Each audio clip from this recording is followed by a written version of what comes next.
Eu sou o professor Paulo Tempone e os convido a viajar pelo mundo da reflexão, pelos saberes e curiosidades do mundo da filosofia. Hoje vamos falar da vida em sociedade. Nesse sentido, nunca é demais ouvirmos um grande sábio.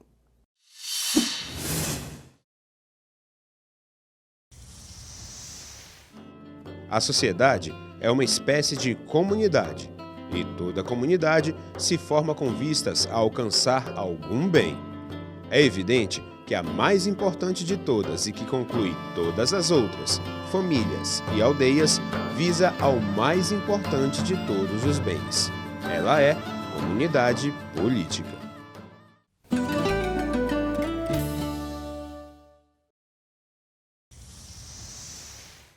Nesta aula, falaremos sobre a relação entre ética e cidadania, dois conceitos que, como veremos, estão intimamente ligados. Ética e cidadania são conceitos estruturais da sociedade humana.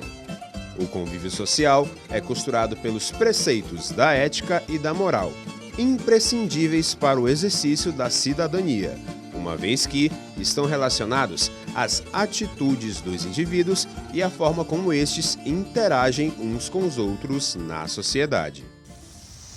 A filosofia, o campo que se ocupa da reflexão sobre a moralidade humana, recebe a denominação de ética. Esses dois termos, ética e moral, têm significados próximos e, em geral, refere-se ao conjunto de princípios ou padrões de conduta que regulam as relações dos seres humanos com o mundo em que vivem.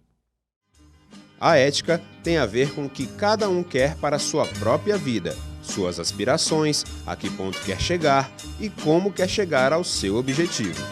Já a moral vincula as ações ao coletivo, por meio de regras que são criadas e transmitidas socialmente. Resumindo de um modo bem prático, podemos dizer que a moral está mais próxima das regras, enquanto a ética aproxima-se da reflexão filosófica. Bom, acredito que em relação a esses conceitos estamos tranquilos. De forma simples, podemos afirmar que a ética e a moral têm uma grande influência na cidadania, pois dizem respeito à conduta do ser humano em todas as dimensões de sua vida social. A propósito disso, cabe uma indagação. Onde você realiza sua vida social? Ora, você poderia responder na minha comunidade, na cidade onde eu moro, ou no meu bairro, ou até mesmo na minha escola. Só que temos aí um pequeno detalhe. Para conviver nessa comunidade, você vai ter que respeitar algumas regras criadas pela própria comunidade. Mas que regras são essas? Ampliando nossa discussão para o conjunto da sociedade, diremos que o ordenamento de normas e regras em uma linguagem mais formal é o que podemos chamar de leis. Vamos aprofundar um pouco mais este conceito. Marco Túlio Cícero, filósofo, orador, escritor, advogado e político romano, em sua obra De Legitus, nos dá o conceito político de lei, quando diz que a palavra lex deriva do verbo legere, ou deligere, porque a lei indicaria o melhor caminho a ser trilhado pelo cidadão. De modo amplo, entende-se lei como um princípio, uma norma criada para estabelecer as regras que devem ser seguidas, com o objetivo de controlar os comportamentos e as ações dos indivíduos numa sociedade. No âmbito do direito, a lei é uma regra que constitui os direitos e deveres numa comunidade, tornada obrigatória pela força coercitiva de autoridade legítima. Com efeito, são essas regras e normas, também conhecidas como leis, que vão determinar a conduta de cada indivíduo enquanto membro de uma comunidade ou habitante de uma cidade. Então, você se eleva à condição de cidadão quando as leis definem seus direitos. Muito bem, após toda essa estruturação inicial, vamos nos aprofundar no tema. Afinal, o que é cidadania? O termo cidadania vem do latim civitas e refere-se ao conjunto de direitos e deveres ao qual está sujeito o cidadão no seu relacionamento com a sociedade em que vive. O sentido de cidadania forjou-se na Roma antiga para significar a situação política de uma pessoa e os direitos que ela possuía e podia exercer. Para o jurista Dalmo Dallari, a cidadania expressa um conjunto de direitos que dá à pessoa a possibilidade de participar ativamente da vida e do governo de seu povo. O conceito de cidadania tem se alargado com o passar do tempo, já que abarca um conjunto de parâmetros sociais cada vez mais amplo. Assim é que a cidadania pode ser dividida em duas categorias: formal e substantiva. A cidadania formal é referente à nacionalidade de um indivíduo e ao fato de pertencer a uma determinada nação.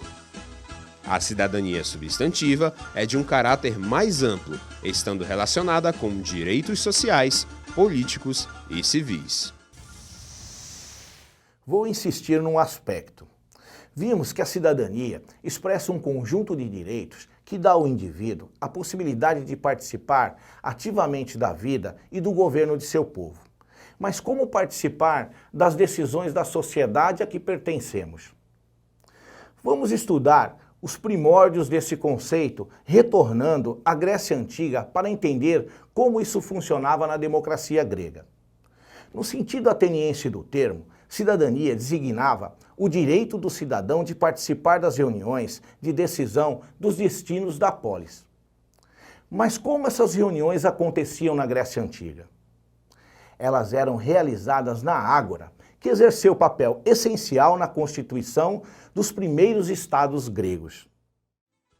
Na Grécia Antiga, a Ágora era o espaço público em que ocorriam as assembleias para discutir os assuntos ligados à vida da polis. Discutiam-se questões sobre justiça, obras públicas, leis, cultura e etc.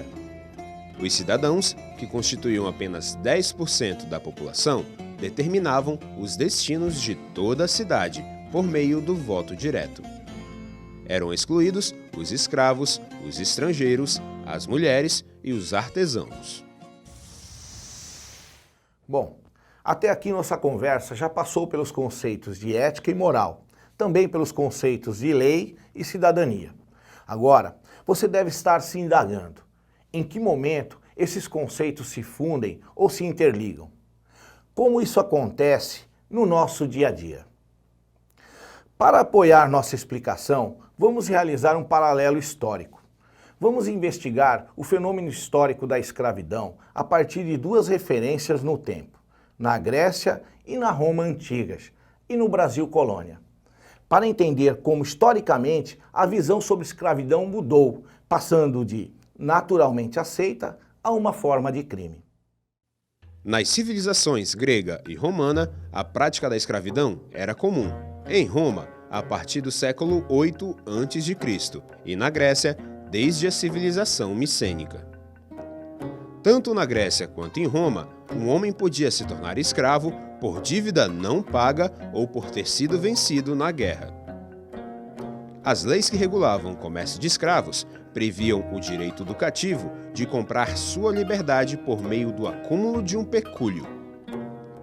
Na Grécia, era rara a libertação de um escravo. Quando isso ocorria, o liberto não tinha direitos. Seus descendentes continuavam escravos e as chances de alforria eram restritas. Já em Roma, era comum que escravos urbanos fossem alforriados e seus filhos considerados livres. Os libertos adquiriam a cidadania romana. Nas duas sociedades, haviam punições e maus tratos.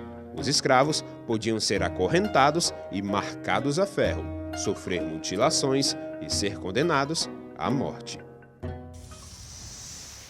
Vejamos agora, para compararmos, alguns aspectos do triste episódio que foi a escravidão negra no Brasil.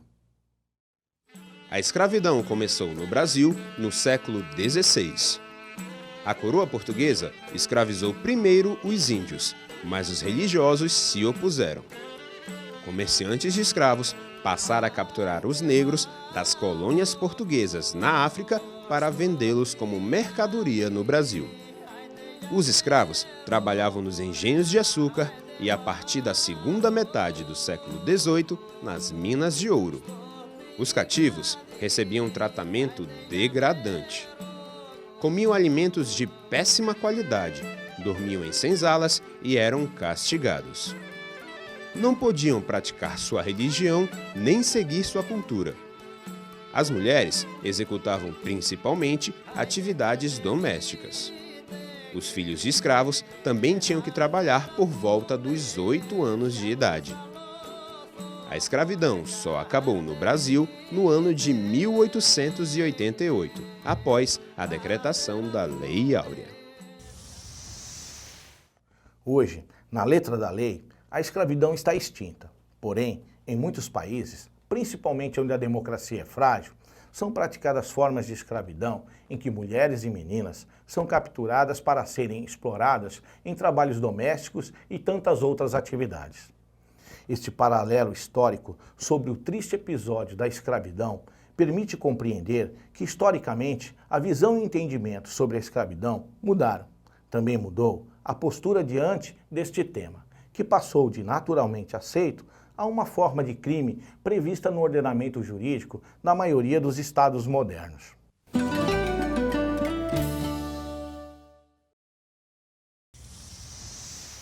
Se entendermos que a moral é a regulação dos valores e comportamentos considerados legítimos por uma determinada sociedade, um povo, uma religião, certa tradição cultural, podemos dizer que uma moral é um fenômeno social particular, que pode variar conforme tempo e lugar. Aí fica a pergunta: como regular a validade dessas normas se elas podem variar conforme tempo e lugar? Aí está a necessidade do que chamamos de ética. A ética é uma reflexão crítica sobre a vida prática e a moralidade. A ética é uma referência para os seres humanos em uma sociedade, de tal maneira que a sociedade venha a se tornar cada vez mais humana. Acredito que um bom modelo que poderá nos ajudar a complementar nossas ideias é a teoria tetradimensional do direito do jurista Miguel Reale. Um fato: a escravidão se condizia com os valores vigentes em certo período histórico. Era porque as normas estavam ajustadas para validar o comportamento de manter pessoas como escravas. Assim, não ocorriam conflitos entre os fatos, os valores e as normas. Hoje, ao contrário, nossos valores são outros. Não é permitido escravizar pessoas. Esse comportamento é visto como uma violação dos direitos humanos. Para que não ocorra conflito, nossa legislação trata esse comportamento como ato criminoso, porque é condenável pela sociedade. Então, valor, norma e fato devem estar sempre em equilíbrio. Aqui reside a importância da ética como principal referência para o desenvolvimento da humanidade. Este comportamento reflexivo e prático deve ser assimilado pelos indivíduos, e as pessoas devem ser capazes de julgar os conflitos e apelos críticos da moral vigente. Lembrando que ética e moral não são estáticas e imutáveis, mas fazem parte da dinâmica histórico-cultural em que estão inseridas. Na tentativa de universalizar alguns direitos, a Declaração Universal dos Direitos Humanos, instituída pela ONU, reforça valores como solidariedade, liberdade, dignidade humana, cidadania, igualdade, entre outros.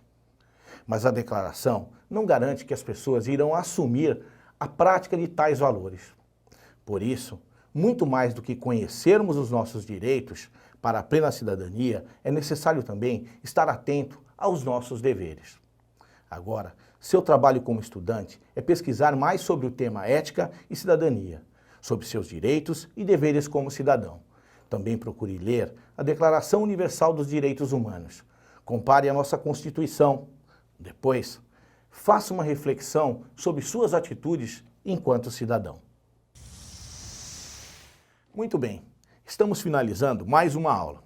Agora, aguardo você para um próximo encontro. Bons estudos!